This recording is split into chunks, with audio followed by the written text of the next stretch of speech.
Assalamualaikum warahmatullahi wabarakatuh. Perkenalkan, kami dari kelompok 1. Nama saya Lintang Nurahmi Ramadanti dengan NIM 198000127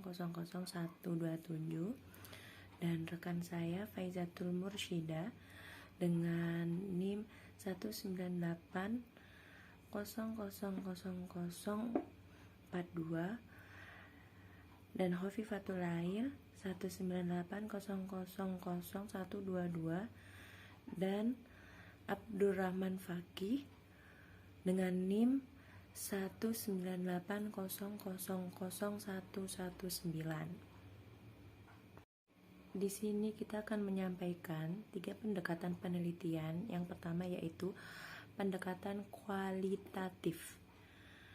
Pendekatan kualitatif yaitu suatu pendekatan untuk mengeksploitasi dan memahami makna yang diberikan oleh individu atau kelompok pada masalah sosial atau manusia.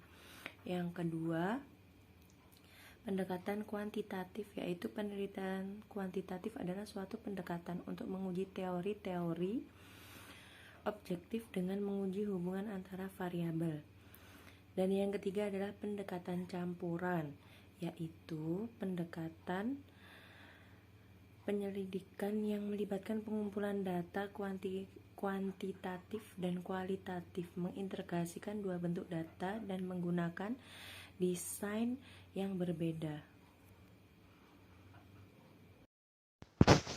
Secara rinci, saat melakukan perencanaan penelitian, para peneliti perlu memperhatikan 3 komponen, yakni yang pertama asumsi-asumsi pandangan dunia yang filosofis mereka bawa harus ke dalam penelitiannya. Yang kedua yakni rancangan penelitian yang berhubungan dengan pandangan dunia yang telah mereka pilih. Yang ketiga yakni metodologi atau prosedur-prosedur penelitian spesifik yang dapat menerjemah pendekatan tersebut dalam praktik. Pada pandangan dunia filosofis, dalam menulis tentang pandangan dunia mencakup beberapa bagian. Yang pertama ada pandangan dunia filosofis yang diusulkan dalam penelitian. Yang kedua yakni definisi ide dasar pandangan dunia itu. Dan yang ketiga yakni bagaimana pandangan dunia membentuk pendekatan mereka terhadap penelitian. Phillips dan Burbles pada tahun 2000 menyatakan bahwa untuk memahami asumsi kunci dari posisi ini terdapat beberapa hal yang perlu diperhatikan. Yang pertama yakni pengetahuan bersifat dugaan. Yang kedua yakni penelitian adalah proses pembuatan klaim dan kemudian menyempurnakan atau mengabaikan beberapa klaim untuk klaim yang lain yang lebih terjamin. Yang ketiga yakni data, bukti, dan pertimbangan rasional membentuk pengetahuan. 4. Penelitian berusaha mengembangkan pernyataan yang relevan dan benar, yang dapat berfungsi untuk menjelaskan situasi yang menjadi perhatian atau menggambarkan hubungan sebab akibat yang menarik. 5. Bersikap objektif adalah aspek penting dari penyelidikan yang kompeten. Peneliti harus memeriksa metode dan kesimpulan untuk bias, misalnya standar validitas dan reliabilitas, penting dalam penelitian kuantitatif. Pandangan dunia konstruktivisme atau konstruktivisme sosial sering dikombinasikan dengan interpretivisme. Adalah perspektif seperti itu dan biasanya dilihat sebagai pendekatan untuk penelitian kualitatif.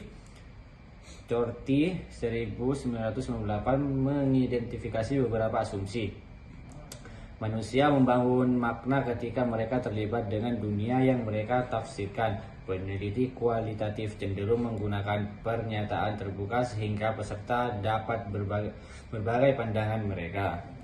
Manusia terlibat dengan dunia mereka dan memahaminya berdasarkan perspektif historis dan sosial mereka. Kita semua dilahirkan ke dunia, makna yang dianugerahkan kepada kita oleh budaya kita. Dengan demikian, peneliti kualitatif berusaha untuk memahami konteks atau sering dari partisipan dengan mengunjungi konteks ini dan mengumpulkan informasi secara pribadi. Generasi dasar makna selalu bersifat sosial yang muncul di dalam dan di luar interaksi dengan komunitas manusia. Pandangan dunia transformatif. Pandangan dunia transformatif menyatakan bahwa penyelidikan penelitian perlu dikaitkan dengan politik dan agenda perubahan politik. Penelitian ini juga mengasumsikan bahwa penyelidikan akan berproses secara kolaboratif agar tidak semakin meminggirkan partisipasi akibat dari penyatuan. Dalam pengertian ini, para peserta dapat membantu merancang pertanyaan, mengumpulkan data, menganalisis informasi, atau menuai hasil penelitian. Penelitian transformatif memberikan suara bagi para peserta ini untuk meningkatkan kesadaran mereka atau memajukan agenda perubahan untuk meningkatkan kehidupan mereka. Selanjutnya, pandangan dunia pragmatis. Ada banyak bentuk filosofi ini, tetapi bagi banyak orang, pragmatis ini sebagai pandangan dunia muncul dari tindakan, situasi, dan konsekuensi daripada kondisi sebelumnya seperti dalam postpositifisme. Pragmatisme ini tidak terikat pada suatu sistem filsafat dan realistis. Ini berlaku untuk penelitian metode campuran di mana para penyelidik menarik secara bebas dari asumsi kuantitatif dan kualitatif ketika mereka terlibat dalam penelitian mereka.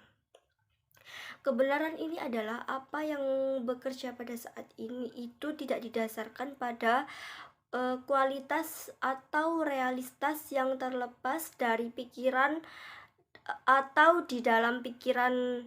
Jadi, dalam penelitian metode campuran ini, penelitian menggunakan data kualitatif dan kuantitatif karena mereka bekerja untuk memberikan pemahaman tentang masalah penelitian itu sendiri. Bagi peneliti campuran, pragmatisme membuka pintu ke gerbang metode, pandangan dunia yang berbeda dan asumsi yang berbeda, serta bentuk pengumpulan dan analisis data yang berbeda dapat dilihat dari beberapa hal sebagai berikut. Yang pertama, desain penelitian. Yang kedua, desain kualitatif. Yang ketiga, desain metode campuran. Yang keempat, metode penelitian. Yang kelima, pendekatan penelitian sebagai pandangan dunia, desain, dan metode. Yang keenam, kriteria pemilihan pendekatan penelitian. Yang ketujuh, masalah penelitian dan pertanyaan. Dan yang terakhir, pengalaman pribadi.